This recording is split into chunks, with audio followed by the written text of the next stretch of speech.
Good evening, and welcome to Amplified Youth Opinion's first town hall on policing in Peel. Thank you so much for joining us this evening. My name is Hiral Patel.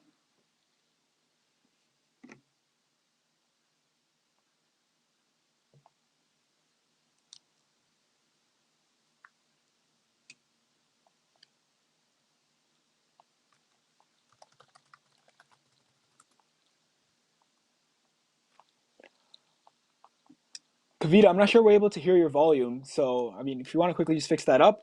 But we'll get started. So we're just going to get underway with our town hall. We're really excited to have all you here to discuss our three important topics of body cams, student resource officers, and mental health in policing. Hopefully we can get Kavita to hook her mic up and get connected as soon as possible to join us. But in the meantime, let's take a look at our guest that we have this evening from the community.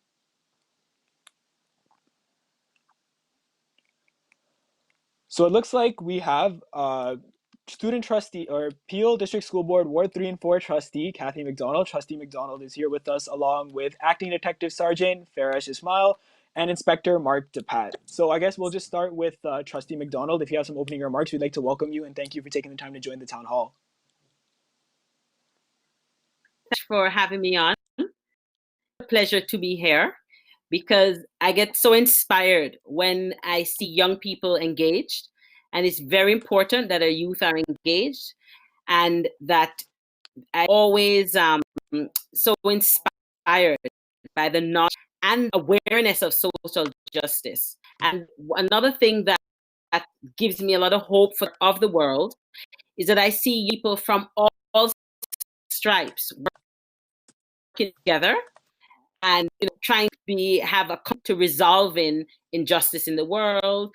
They no longer is it some an educator said this or a parent said that. They challenge the status quo, and I hope that young people lose that ability, that yearning for knowledge, and continue to be lifelong learners. So thank you very much for having me.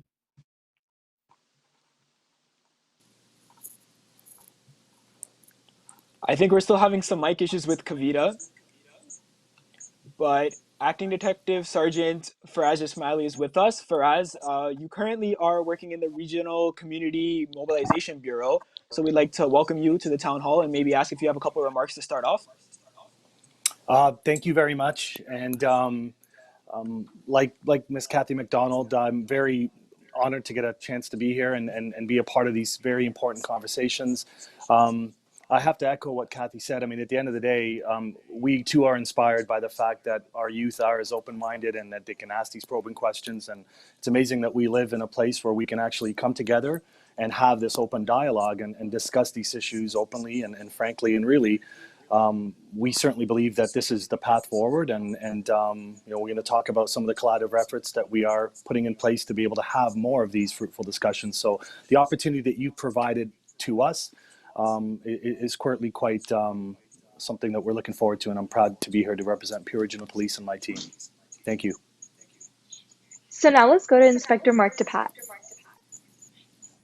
Hi, good evening, everyone. I just want to say thank you for including the Peel Regional Police in these very, very important and relevant discussions. It's an honor for Detective Sergeant Ismail and myself to address some of these very, important topics.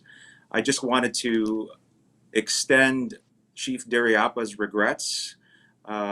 He was definitely disappointed that he wasn't able to participate in the conversations this evening, but he had previous commitments that he couldn't cancel. The fact that there are youth from the region of Peel, sorry, the city of Brampton that are participating in these conversations is very uplifting. The social activism and the voices of the youth are very, very important because they have so much to offer from a lens that most of us think that we can see from, but really we don't have that same perspective. So these conversations to listen and really find out what is driving and motivating them and the things that concern them the most is very important for the police, especially moving forward. So thank you very much. Thanks for joining us, Mark. And as you guys can see, there's a blank screen up there. Mayor Patrick Brown is also scheduled to join us. However, I don't believe he's logged in yet. We're hoping we can get him connected and joining us in these conversations very soon. We also reached out to Miss Saga Mayor Ronnie Crombie to join us, but she's taking some time off right now after a busy couple of months for her. So unfortunately, we couldn't have her on the town hall tonight either. We'll get right into it, actually. We have an hour full of 3 important discussions. So Kavita, if you'd like to introduce the first topic for us. So our first topic is going to be body cams. As you guys know, body cams have been an important hot button issue going on in Peel, as there's a proposed $1.4 million investment into body cams happening for the Peel Police. So to start off with, we have a short video showing some of the youth opinions on body cams. I do not believe that body cams will solve the issue of systemic racism. I believe that there are definitely other changes that need to be made in order to do that, and body cams alone won't be able to do that. But the importance of body cams is to ensure that if there are cases like Ijaz Ahmed Chowdhury, DeAndre Campbell, Regis Korchinski Paquette, that if these cases do occur, that we can ensure that justice will be served, because body cameras are only as effective as the system behind it. And so if we implement body cameras, we also need to take a step back and look at our overall police force. We need to take a deeper look at the issue of, or our laws of qualified immunity. We need to take a deeper look at the way police officers are hired, the way they're trained, the type of training they receive. I believe when it comes to body cameras, it helps to give a calming factor to the public. Because as of right now, it's a case of when an interaction happens with a person, at the end of the day, it becomes your word against my word, and the word of a police officer holds more value. Cameras should always be on, like just having that like as a fact, because once we start saying, okay, well, a camera can be on for this situation, but off for this situation, that's when lives begin to get blurred and confusion happens. So just making sure that you have like a clear understanding of how the cameras are going to work, what is admissible, what isn't admissible, what privacy lines are going to be drawn, and just have those like general ideas kind of figured out. And then because they're looking at money and costs and pricing, because once again, like you can't put a price on learning. I see kind of like body cams as almost a method of fear in a sense, because police now know that there's like proof to hold them accountable.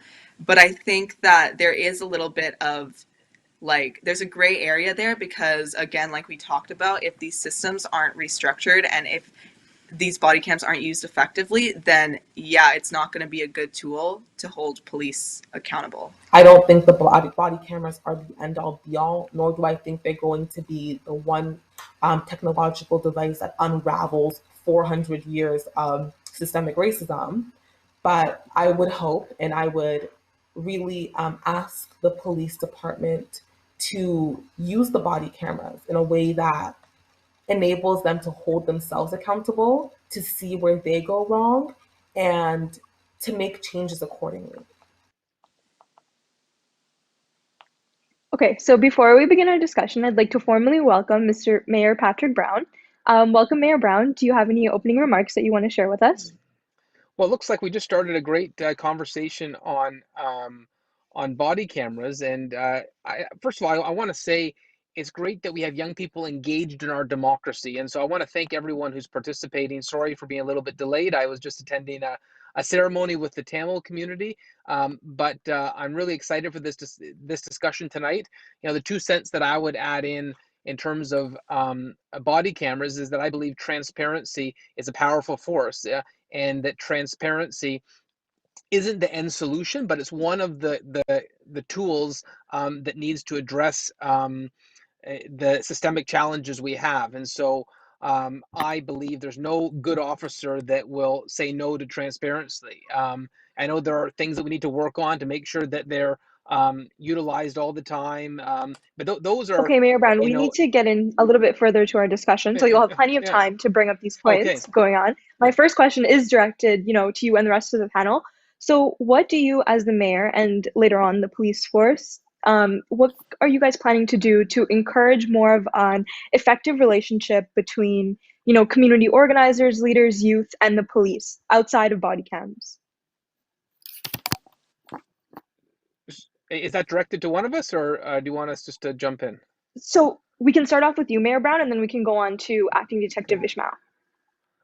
Well, let me say that we've got an awesome chief of police in Nishan Darapa, and he's a big believer in upstream policing. And so in terms of having police engaged in the community, I really believe there's been no better example. And you look at some of the issues that were really equity issues, he was ahead of his time. Like you look at the issue of carding, when much of the police leadership initially opposed those changes, he in Halton, when he was there, was an advocate for ending that practice. And so I think we have an ally who will listen to youth, who will listen to community issues at a grassroots level. He's only a few months into his term, but watch him go, because I think we have the right chief of police. So I'd like to forward that conversation over to Feras. Before we actually get started, though, Trustee McDonald, I think you're just a bit out of the shot there. So if you wanted to center yourself into the camera, that'd be awesome. We just couldn't see you there. Okay, all right, perfect. Now that we can see everyone, that'd be awesome. Yeah, just a little more the other way. Okay. So Feras, let's continue on the conversation about body cams.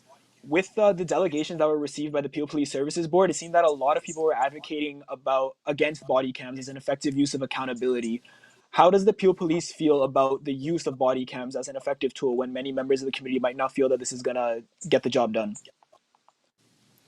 Well, I think to touch on some of the key points that were already brought forward by Mayor Brown, we certainly have the proper leadership with Chief Duriapa and everything that we're moving forwards towards that progressive solutions, holding everybody accountable, and being transparent. And I think at the end of the day, that's what the body worn cameras will allow us to do is to be more transparent, to add an objective lens to each situation, each interaction, each engagement that we're involved in.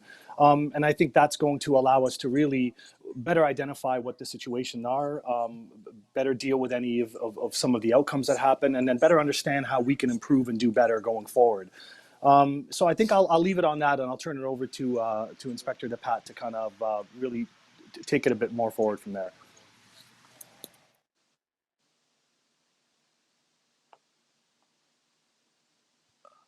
Mark, are you there? Yeah, I got you now. Perfect. You know, I was watching the videos from the youth that you posed the question about the legitimacy or the value of the body worn cameras, and I have to say it is incredibly impressive that the youth in our community can already see that it's not just one solution. This body worn camera topic certainly is not going to be the be all and end all to eradicate or amend the issues that we've been facing for so long. It's certainly going to be a tool that will be useful. It will be a tool that we will be using to make our organization and our interactions with the public more accountable and more transparent. But there's going to be limitations to the body worn camera as well.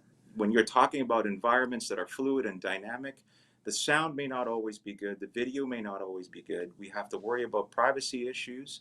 So in terms of the question as it was posed in building relationships and gaining that legitimacy back in terms of our service to the community, by all means, the body worn cameras will be used as a tool. And as one of the students that was very astute pointed out, there are other systems, there are other institutional barriers that are out there that the Peel Regional Police have acknowledged internally that we have to examine. And we have to continue these conversations with the members of the community, particularly those in our priority Okay, Inspector populations, Mark, I'm including the gonna move youth. it over to Trustee McDonald because we just wanted to get her opinion on body cams and, just a little bit of a take on all these issues that you're discussing. So thank you. So for me, I see body cams as a tool in the tool belt, but it's my fundamental belief that nothing trumps transparency and accountability. So you can't change hearts and minds, but what you can do, you can hold people accountable. So the body cam could provide evidence that could be utilized, but I think it's just one part of the evidence that we need to have and that would help us, because I think we have to also look at, for example, people's track record. So if a police officer has a history of, every time he or she shows up for a call and the person ends up being shot or severely harmed, I think those are things that we need to take into account too. I don't think we should only rely on body cameras, and I do welcome them. I think that as with anything we do in the public service, if it's an issue of confidentiality, before going public, we can block, we can redact, and only the people that need to see the evidence and have it. So I think is crucial evidence, but by no means is it the beat all and end all. And I don't think, just still as a lot of our very amazing young people said, that it will not eradicate systemic discrimination. So, Mayor Brown, you've been an outspoken proponent for body cams for the Peel Police, but in a recent Peel Police Services Board meeting, a lot of youth expressed frustration in the deputations that they wrote about this further investment into policing. So can you talk a little bit about why you went ahead with supporting body cams even after hearing all of that kind of backlash? So the vast majority of the feedback that I got, and I know Mayor Crombie got, in terms of emails and correspondence from community organizations, was in favor of that transparency of having body cameras.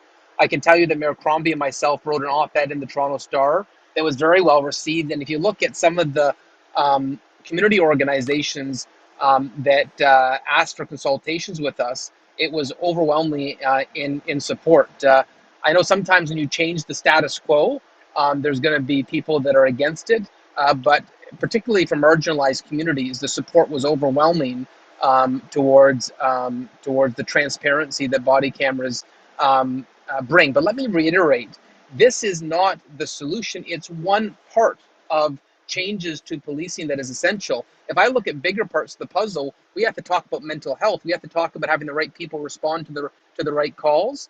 And so I don't want us to be overly focused on this one aspect of the type of reforms that need to be changed. This is a positive step. It's certainly not the only step. That's actually a really great point you brought up, Mayor Brown. Mental health is actually one of the topics we're going to be going on to later in the town hall. But going back a bit more on the topic of body cams, I wanted to ask this question to Feras or Mark, whichever one of you wants to take it on. I know there's been a lot of concern raised by the public about body cam footage being withheld as evidence in case there is an investigation. So what provisions or measures must be taken to ensure that the body cam footage is being used effectively to restore justice in the community and be able to actually use as evidence against the officer, or potentially just use an investigation involving an officer? Great question, and it's a fair question too.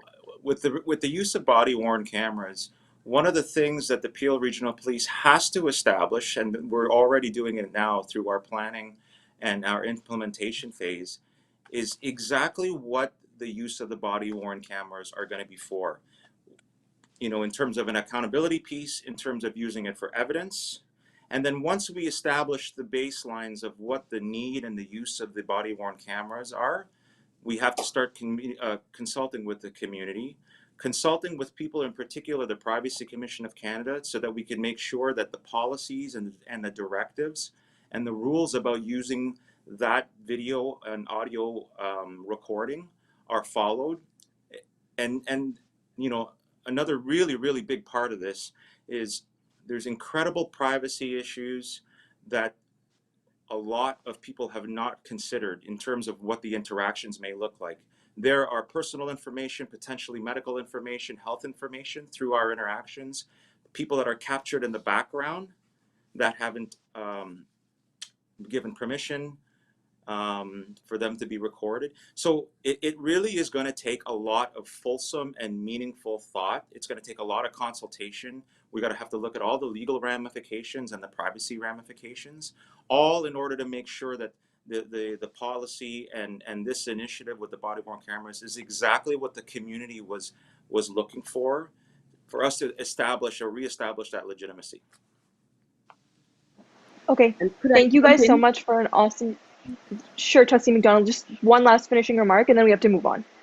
Okay, sure, thank you. I just wanted to say quickly that it's so important to have policies that are well thought of, because, for example, let's say an officer who does not use the body cam effectively, and it was, you know, probably a deliberate act.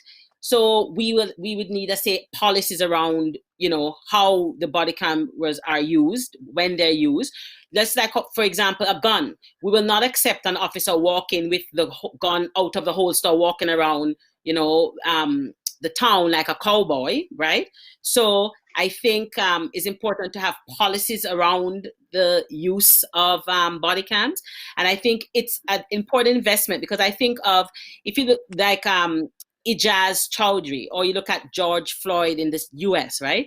These images were captured. They weren't body cams, but they were images that were captured, and they changed the world, right? And I think it's important for, even, let's say we have body cams, before the footage gets released, you know, you might want to say blur people's faces who shouldn't be there or you don't want exposed.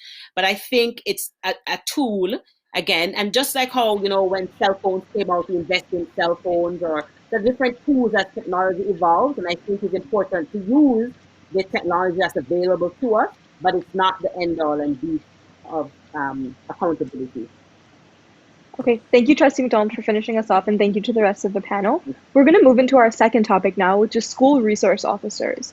The School Resource Officer Program has been a program that has been in place in Peel Secondary Schools for over 20 years. The program costs $9 million a year and places 2 Peel police officers in each secondary school across Peel, and was recently paused as of last week.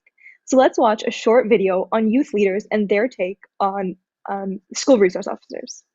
We need to really listen to people in marginalized communities, and I think we really need to take a step back and consult with these communities, because ultimately our schools represent the people inside them, and if the people inside them don't feel safe, I think we need to talk to them in order to develop a better system, in order to better perhaps the current system we have, in order to ensure that the school resource officers meet their purpose in fostering a relationship between youth and authority. I'm coming to school to learn, to make friends, to enjoy myself, and just to live my life. So I seeing a police officer kind of made me like I don't know, I just have that feeling, even if I'm not doing anything at all, anything wrong, I just still feel like I could get in trouble, which is a very negative effect, I guess, that it has on many racialized students. Some officers do engage with students, and I feel like building a connection with the students builds trust, and that's the way that police officers can have a good relationship with students.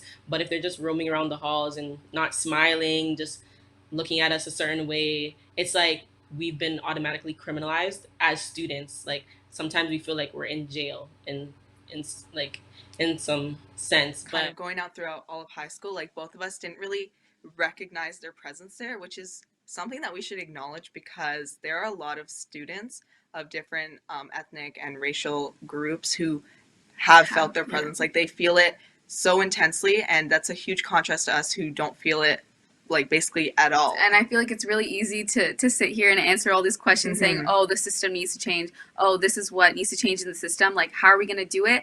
We don't have the answer to that. But it's definitely not giving short-term solutions like suspending the SRO program and pretending to consult different stakeholder groups.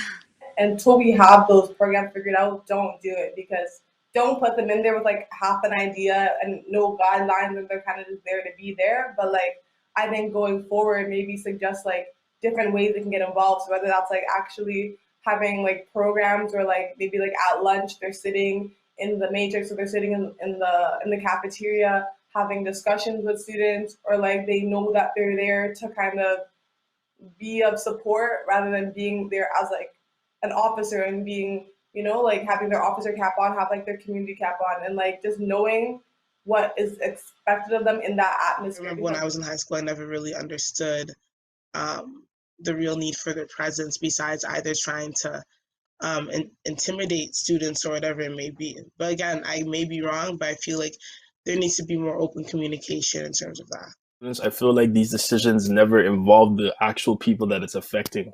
I feel like it's something that the adults pass, something that the board passes, but we know the board is out of touch. We know that the adults are very out of touch.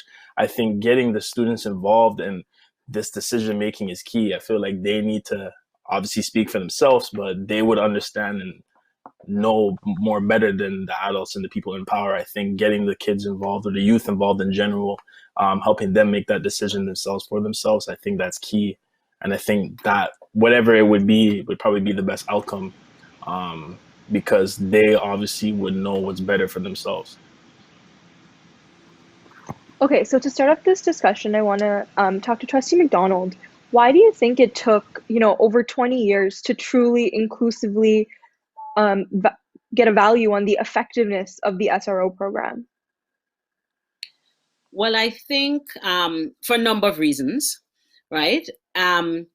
First, I would say that it has to be, if you have a program and people are not voicing their concerns to the right people, and people think, oh, it's a program and it's happily going along. And I think that is a bit of that was happening. I also think that some of the people, as one of the young people rightly said, that when they're discussing certain programs, they don't necessarily consult with the people who the program is impacting the most, right? So in the case of the SRO program, it would be the youth in schools, right? So I think that's part of the reason why it would have taken so long. And remember too, for example, trustees, we make the policies for the board, right? So if, like, for example, I use from my own experience, when I first heard about the program, right, the only exposure I had to the program was at an elementary level, because at that time my kids were in elementary school.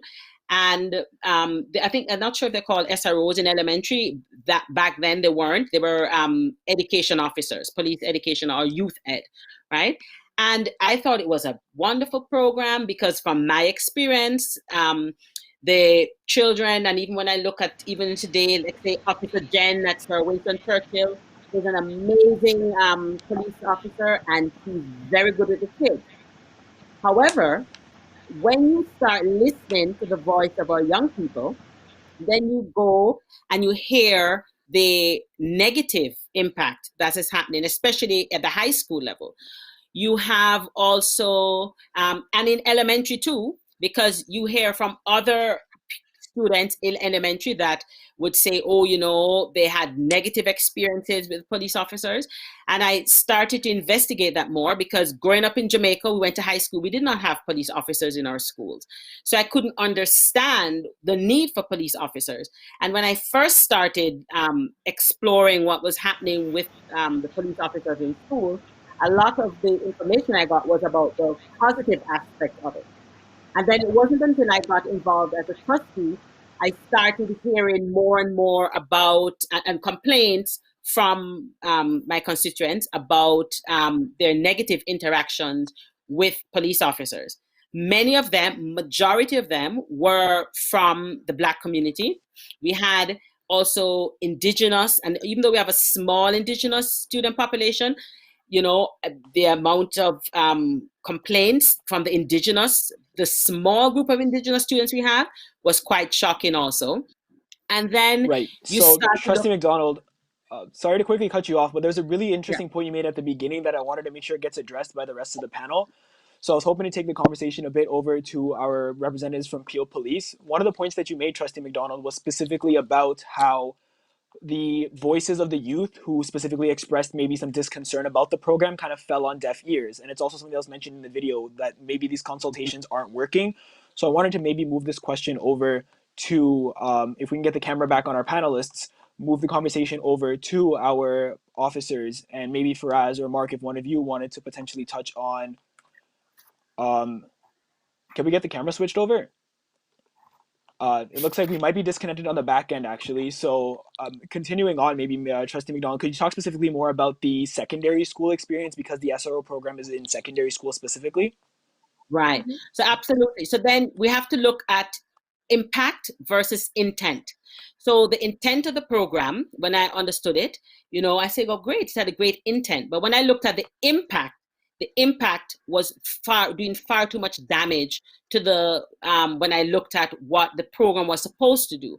And the analogy I like to use is look at the slavery analogy. So slavery worked very well for the majority of the people, because, you know, you had this free labor and they were moving along the economy. But if you spoke to the slaves, they weren't so happy with the whole existence of being a slave, right? And I look at this SRO program in the same way, because you have to look at the people that are being impacted the most by the SRO program. So when you look at, for example, you know, the fact that you have our board too, our policies aren't really clear in how this program is run. So are we as a board using police officers to over discipline and hyper surveil our students, Right. right? Okay. What the relationship with principals versus the police officers, and what is that doing to our Yeah. children, right? So I So think at yeah. our board level, we have to work a lot of things out also. I think those are some great points. And now that we're back live, maybe Feras or Mark, did you want to touch on the police side of things, maybe why there's been such a disconnection between these disconcerns? I'll start, I guess, for the panel, guys. It is incredibly valid points, and listening to some of the students that weighed in on this issue, 20 years has gone by, and Mayor Brown touched on it in his introduction. The selection of Chief Dariapa came with a change mandate. That change mandate included really taking a look at the systems that we have internally with Peel Regional Police and examining whether those systems are applicable to today's the needs of our community. He recognized that the SRO youth engagement model and even our divisional mobilization in terms of engagement with the members of the community was siloed, and he moved these areas under the frontline response division areas so that we can really be in touch with what's happening. So going back to your question in terms of the disconnect, that's where, you know, obviously the Mr. Floyd incident happened, and so many other incidents locally and globally have happened that have really catapulted a lot of the reforms that we have. What that has done, though, has given us this opportunity now to listen to the youth, the people most impacted by these changes, and to make sure that those consultations actually happen. I'm going to pass it over to Detective Sergeant Ismail, because his role in regional community mobilization is specific to this SRO and youth engagement program as we move forward. Thank you. Thanks, Inspector Dapat. Thank you, everybody. And you know what? I want to start off by saying all the points that have been made are valid, and listening to the students and their points of view is critical. And I think, you know, some of the disconnect might be a byproduct of, you know, we create these ideas, we create these concepts, we create these you know, opportunities to engage with the youth. And sometimes those are, of course, as many people have mentioned, we're not made in consultation with some of those youth. We're not made in consultation with those that would be most impacted. And the efficacy of such programs weren't necessarily always being tested and verified and validated and updated and adjusted accordingly, which, like we know, as things evolve, as our socio-political climate evolves, as the nature of everything around us changes, we also have to be adaptable and be able to change as well. So I want to really bring it back to what we're going to do moving forward. Yes, the program is paused. We've just struck a community-facing steering committee that is comprised of several members of the PDSB, including student trustees, as well as the Catholic School Board, including some of their student trustees and their students as well, from a variety of diverse backgrounds, racialized communities, Black students specifically, and others that are going to help inform, as well as some social advocacy groups within our region as well that have joined this committee and are going to be a part of these very important, collaborative, forward-moving discussions about what that youth police engagement within the school walls and outside of the school walls will look like moving forward, so that all the decisions that we make going forward are going to be done in collaboration with the students. So all of your points have not only been heard, but further validated by the fact that we see this as a reality as well. It's paused because we need to do better and we need to move forward collaboratively. We need to make sure that what we do has that empirical support as well. We're going to commission an independent research company to come in, review exactly what we're doing from point A till the implementation of this program in consultation with the steering committee. They're going to be completely involved, an open and transparent model in how we're going to move forward. And then they're also going to continuously test, survey, and make sure that we test the efficacy and the output of what we've put in place, so that if we need to adjust, we can adjust, and that we do adjust, so that we don't fall into a 20-year trap from now thinking, you know, we had all the best of intentions, as Ms. Kathy McDonald noted, but yet the impact wasn't exactly where we want it to be. We now live in a world where we need to have that independent lens. Sorry, put on Detective, this. I'm gonna have to cut you off. Yeah. Because I want to get some input from Mayor Brown. So Mayor Brown, we just wanted to Yes. hear a little bit about what you thought about the SRO program and SROs in general. So a few things I would say right off the bat is that CJ Myers actually said it should be up to the students. I was listening to the videos. I think there's an appropriate point there. If schools, if students or educators believe that it can have a positive impact, if there's concerns that a school has a criminal organization that's preying upon young people, there may be a valid reason. But if a school is saying that it's not needed, it's not a positive impact, then that opinion should be respected. And you know, Kathy McDonald, who I've got great admiration for, has been a positive force in Peel Region, and she's been tackling some issues. And you know, we should give credit to Chief Nish. You know, he if people are saying that there's been a disconnect and the consultations have not been listened to, because of the work of Kathy McDonald and Chief Nish, we're actually doing consultations. So I don't think we should presume the outcome of the consultations. We should actually give the opportunity for students to participate and tell us what they think. And so real consultations will have no presumption of a conclusion. And I take Chief Nish at his word when he says he wants to have a real engagement, a real look at how these programs operate. I know we focus on the negative sometimes, but I think there's a lot of positive things happening in Peel Region right now because we have change agents that are participating at all levels, whether it's a Chief Nish, a Kathy McDonald. Across the board, we have people who are saying we want to listen, we want to use this moment in time to be catalysts for positive change. Right. And I think the youth agree with that as well. It's really refreshing to hear that we have members in the community that want to listen to it and listen to the voices of the youth. So I wanted to address something that, Feras, I believe you mentioned. With these consultations, you mentioned that student trustees are going to be consulted. And as student trustees are representatives of the school community, I think there might be some concerns as well that there might be some gaps that even maybe the student trustees could not potentially fill. So is there an effort that's going to be made to go right into the school community and specifically speak to the students that are kind of seeing SROs on a daily basis? Because some of our student trustees might not also be interacting with SROs, as was mentioned in the video, where there's that whole divide between subgroups of students. Yeah, and that's a very good point. And I think on that, as we start to have more of a dialogue with the representatives that are at that table, we're going to be discussing that exact point. Again, there is no presumption at the end of this. We are going to work towards establishing, some guidelines, some mandates, some protocols that discuss what that interaction should look like, the positive engagement that we're hoping to include. I know somebody had mentioned it earlier in one of your videos, being able to take your police hat off and put your community hat on. So there are certain kind of communication aspects and things that we also need to make sure that the officers that we select for these respective programs are in fact aware of what the responsibilities are within that context and be alive to what they need to do to make sure that we do accomplish what the steering committee, what the student population, and what the members of our community want to see within the schools, inside and outside those walls. But to your point, as we start to have more of a fruitful dialogue, we will be asking for further representation, further voices, and we will be in each and every way we can, through the research component or otherwise, be making the surveys and making them available so we can get that constant feedback from all members of the school so that we can make the most informed decisions and adjust accordingly if we need to along the way. So, Trustee McDonald, I just have a quick question for you. So, as we look at, the restructuring potentially of the SRO program, do you think that police officers in schools should be uniformed? Well, at the moment, I don't think that the police officers should be in our school, period, at all, in uniform, out of uniform.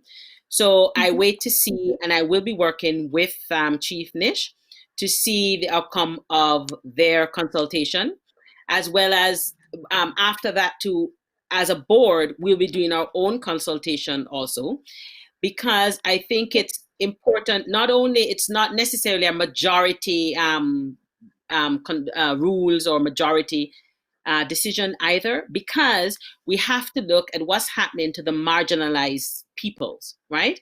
So, you also have minority rights. So, just by the color of somebody's skin, people, and you could be in a majority, I could go to a majority white area and somebody say, because a person of color moves in, we don't feel comfortable. Does that mean I have to move out? No. So we have to look at what if the program continues, what it would look like, what the proposal is, the accountability piece.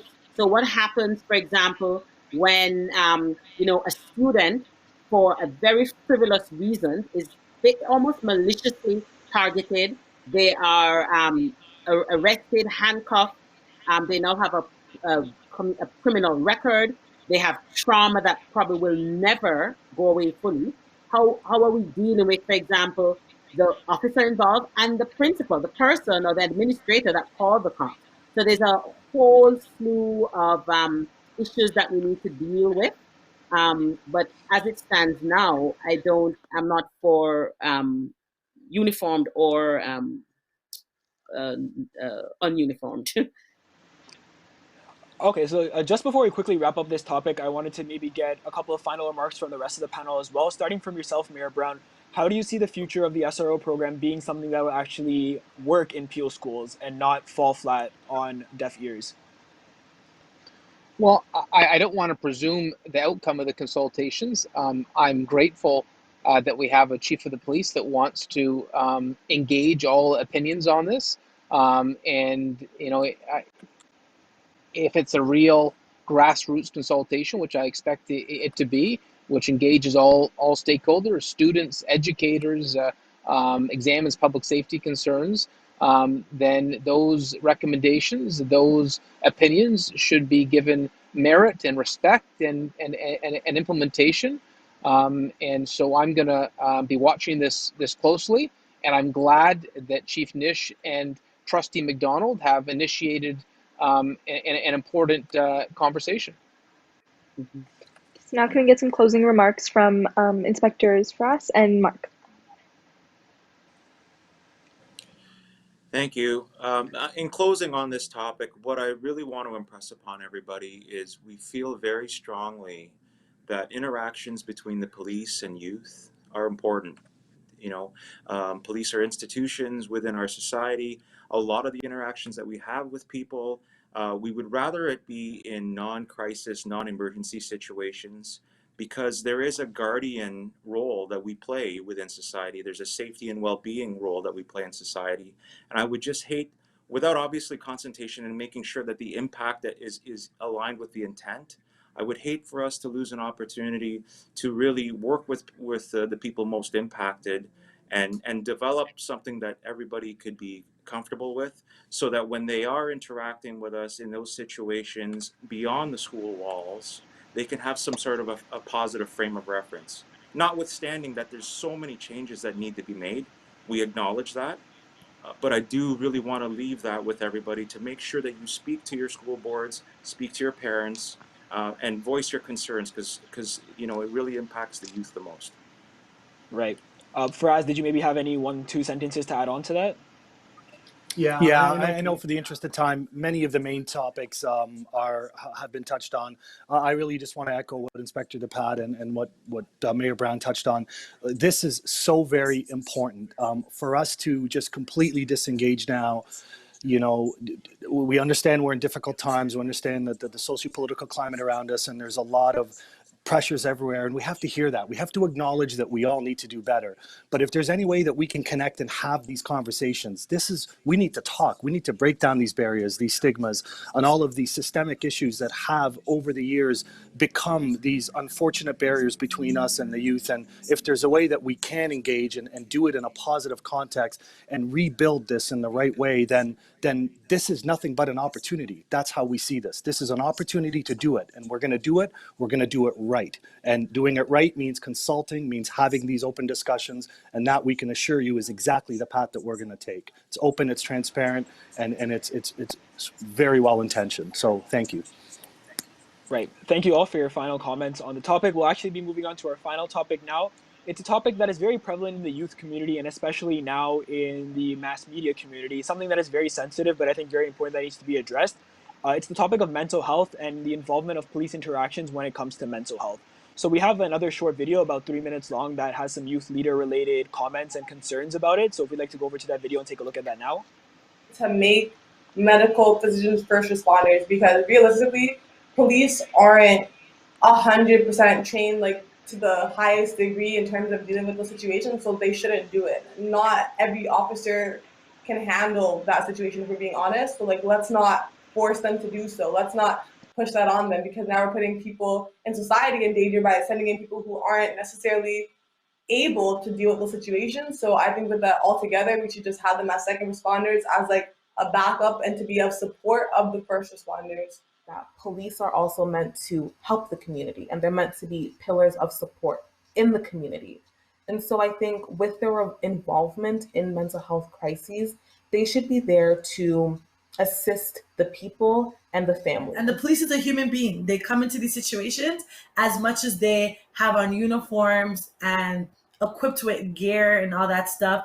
they still have to figure out in their mind what is the next move to make, what is the right move to make. And because there's so much issues going on right now, a lot of the times they make irrational decisions in an irrational environment because they're not equipped with the proper tools. All they're trained to do is see danger and respond to it. I think it's a very reactive or punitive approach when it comes to mental health rather than an actual health approach.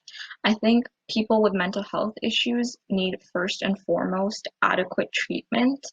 We know that it's a problem, and Peel Police obviously knows it's a problem, but they're not really doing anything about it other than the fact of addressing it.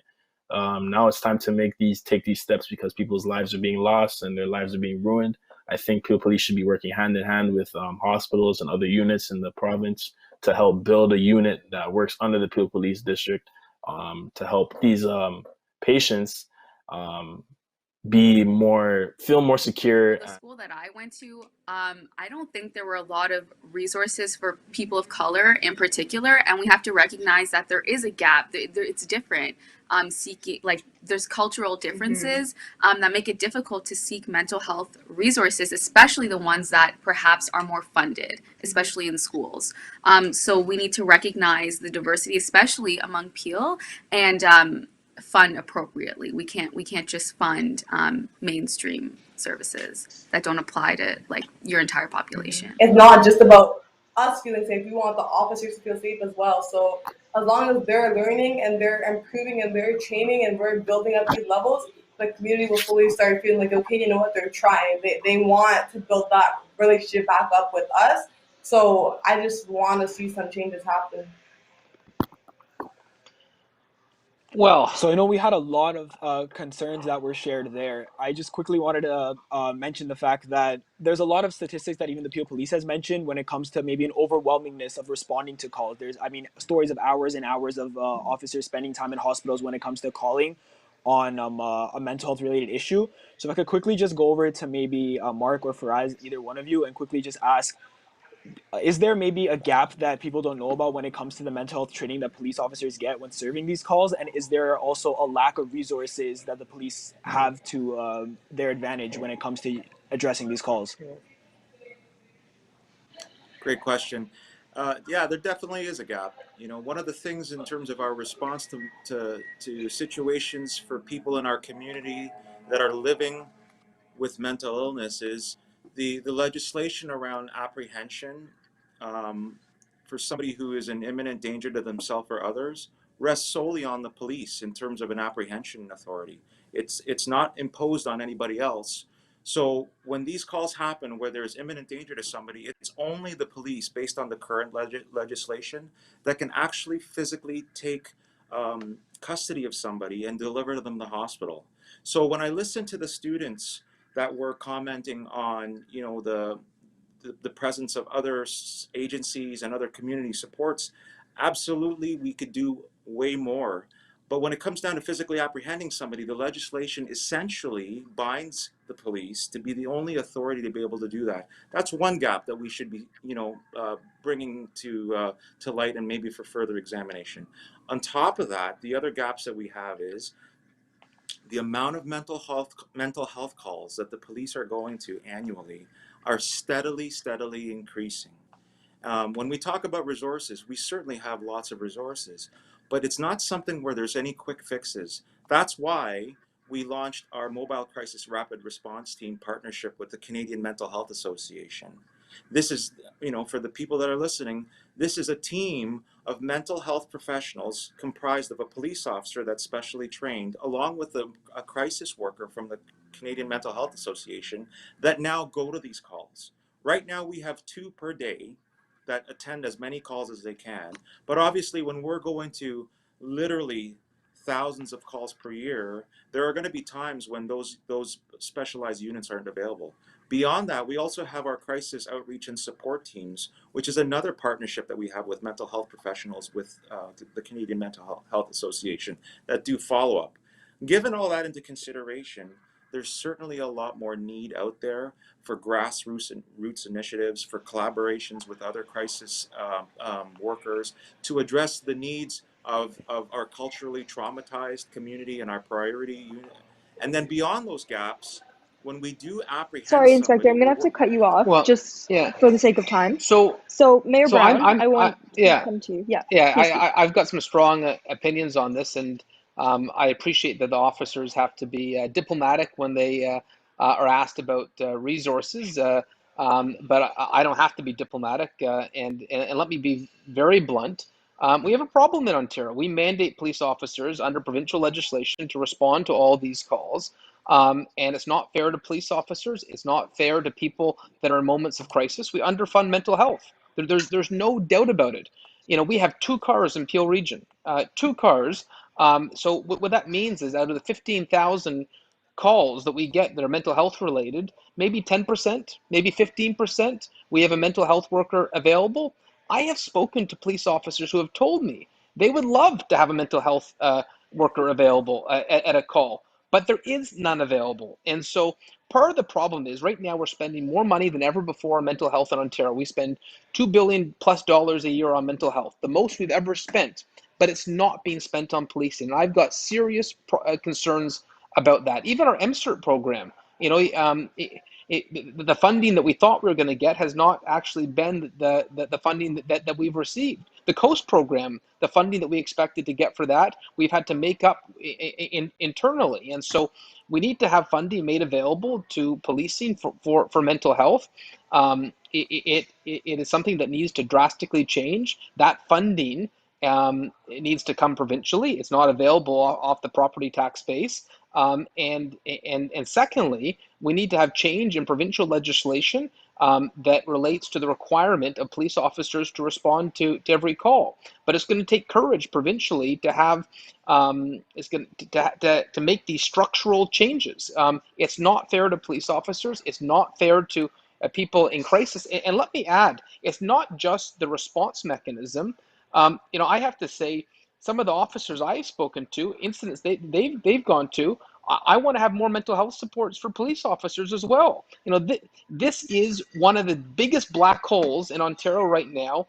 If you break your arm, you go to the hospital, you get treated.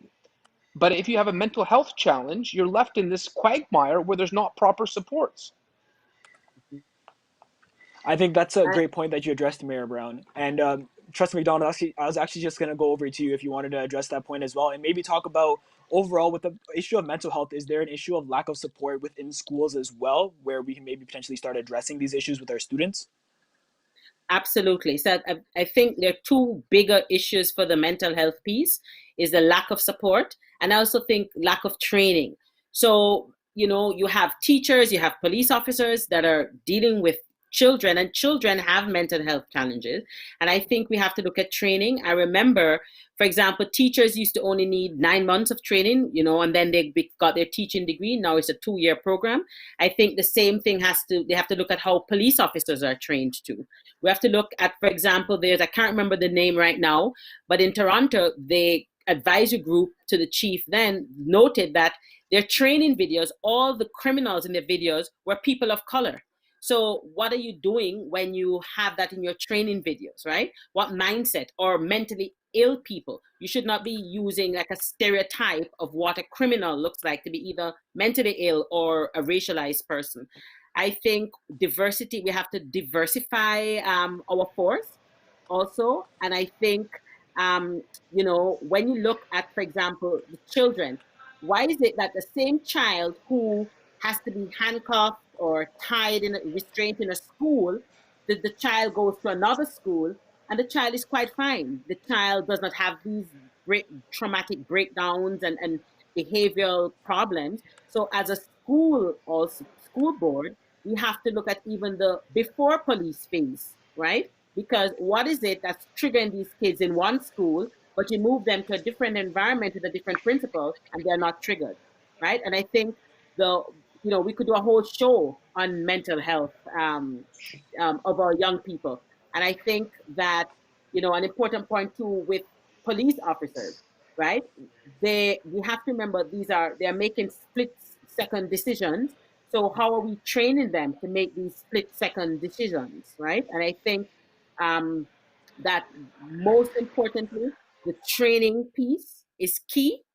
and our resources is key, and where we put our resources, because we have to look at how we see mental health, people who have mental health issues, not necessarily as bad or as criminal or, in a negative light, but people that need help. And it may be just someone, forgot to take a medication, so they're acting up. Or so we have to really look at how we see people, and especially our young Right. people with mental health issues, and don't just write Yeah. everything off as they're a vagrant or they are bad, right? Yeah, Trustee McDonald, I think those are some great points. And on the point that both you and Mayor Brown mentioned, we invited Sylvia Jones, who is the Minister of the Solicitor General's office from the province of Ontario, to attend. Unfortunately, there are some scheduling conflicts there, but we're hoping that we have Assistant Deputy Minister Noza Brown listening in and hopefully taking some of these concerns that the youth and yourselves have up to the provincial government, where we can hopefully see some more change and advocacy for these resources. Kavita, I'm going to hand off the baton to you to ask our next question. Okay, so our next question, going back to earlier what was said about financing and further investments into mental health and training police. Trustee McDonald, I want to ask you, do you think these investments are smarter made, as Mayor Brown believes, with the police, or do you think these investments need to be made in different areas? So I think two things need to happen, because I do think we need to put investment in training. I don't think that the training that police officers receive is sufficient. I think policing has become so complex that I believe there are more training that is needed. I think the population has become so diverse. I think that, for example, just in cultural awareness, just understanding anti-oppression, colonialism, I think it's very important for policing in 2020, for officers to have a good, vast idea and understand, for example, norms of, the population that they're serving. Sometimes you may be approaching somebody, the person may not even speak your language. How do you police a person in that situation? There's so many issues I think that needs to be addressed. I think also what we need to put our resources, and because I actually am a proponent for starting from day one with children, because there's a popular saying that says it's easier to fix broken children than to repair broken men. And I think too much of our money is spent at the end, the tail end, with incarceration, with locking up our children. Whereas if we invested in our youth from the moment they come into our care, I think a lot of these issues would dissipate. I think we need to spend less, because if we just look at the end result, we'll always be hiring more police officers, more judges, building bigger and better jails.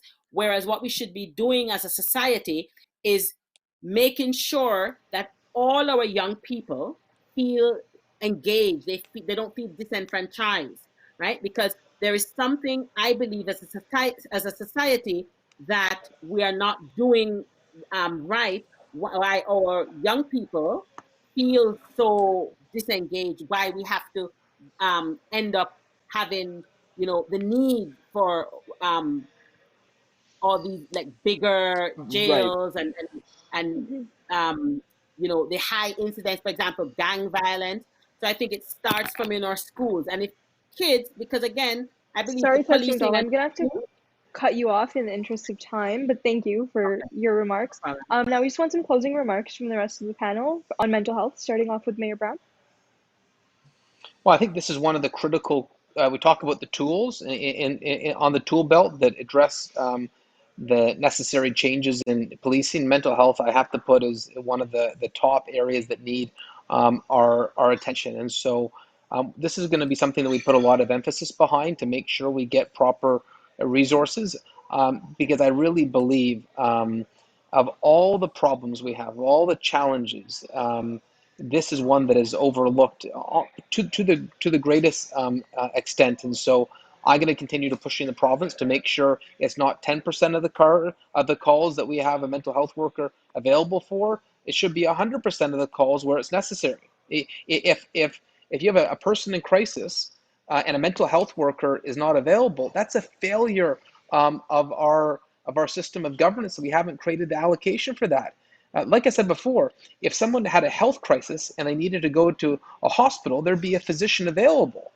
But the notion that there's a mental health crisis and that assistance is not available, and we dump it on policing, isn't fair. It is a crack in our system. It's an aspect of how our system is broken, and it needs to be fixed. And I know I'm passionate about this, but as I sit on the police board, as I sit on city council, as I've been in the provincial legislature, I see this as a glaring omission that needs to be addressed. Right. Trustee McDonald, maybe some quick couple of sentences. I know you raised a lot of great points earlier, but was there maybe a couple of points you wanted to address now that you didn't get to say before? Yeah, I just really quickly wanted to speak about the fact that on the mental health piece, I think policing and education go hand in hand. And I think racism has a huge impact on people's mental health. So if we start nurturing our kids from day one in our education system, so for example, picture a child from day one entering a school that they're told they're a future gang leader, they're no good, they will never amount to anything. And these are the messages that our children are getting from day one throughout the education system. A kid comes, from a different country, they have an accent and they're told they're somehow inferior. And this is how our kids are being served. Eventually, they will have a mental breakdown. So if we invest at the beginning, we can prevent a lot of the mental health crises that occur. And I think there are a lot of, I believe in preventative. And when you add up the dollars that is spent on proper programming for kids, after school programming, right? Keeping our kids engaged.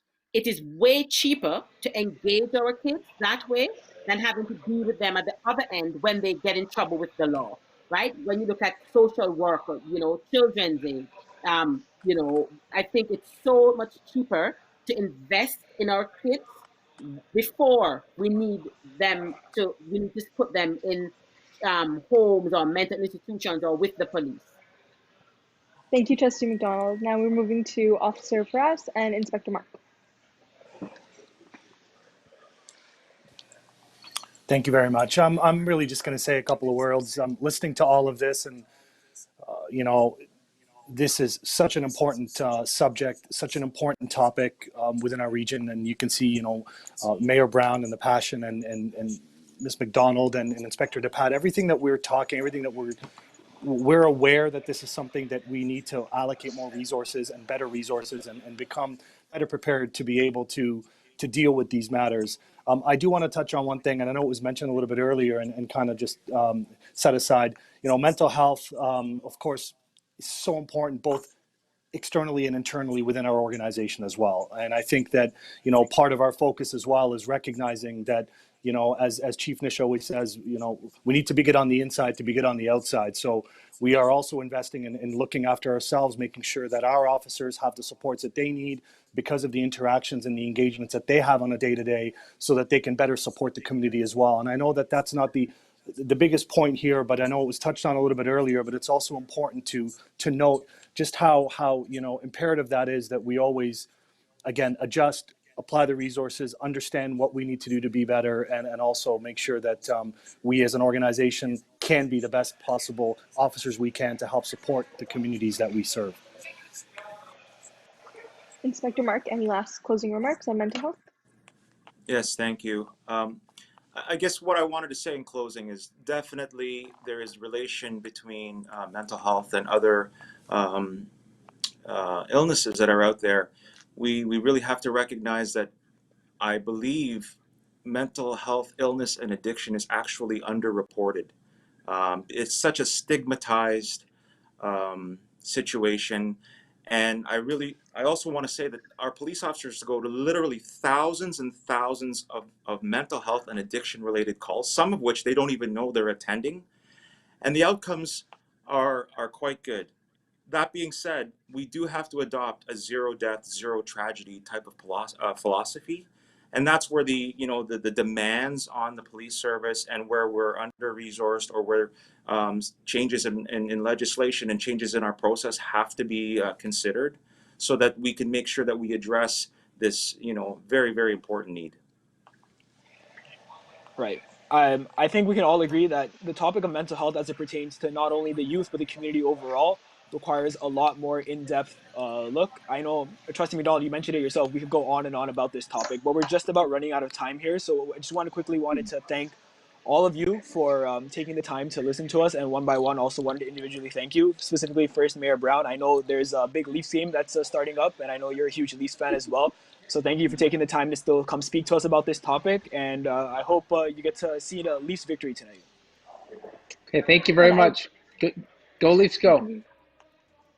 And I'd like to thank Trustee McDonald. You've been so amazing tonight. Your passion has been very clear, and I'd like to just thank you for joining us and sharing your thoughts and opinions. And thank you very much for having me. I'd love to come back. I love talking with our youth.